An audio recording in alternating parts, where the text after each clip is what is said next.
Pánové, Pavel Filipčík, Michal Kubíček, oba dva poprvé ve finále turnaje kategorie Masters. Pavle, co to pro tebe znamená? No, je to takový zlomový zápas.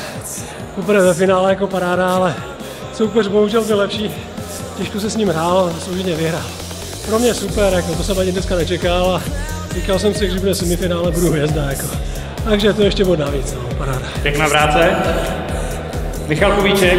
Michale, tobě jsem se v úvodu turnaje musel omluvit za popak, když jsem tě viděl na seznamu přihlášených hráčů, tak jsem tě vymazal s tím, že jako co tady děláš, než jsem si uvědomil, že jsi tady oprávněně, teď jsi to tady roztřískal. Jak je? Konečně jsem si našel turnaj, kde můžu vyhrát. Takže já si tu budu chodit pravidelně. Pěkná práce. Michal Kubíček.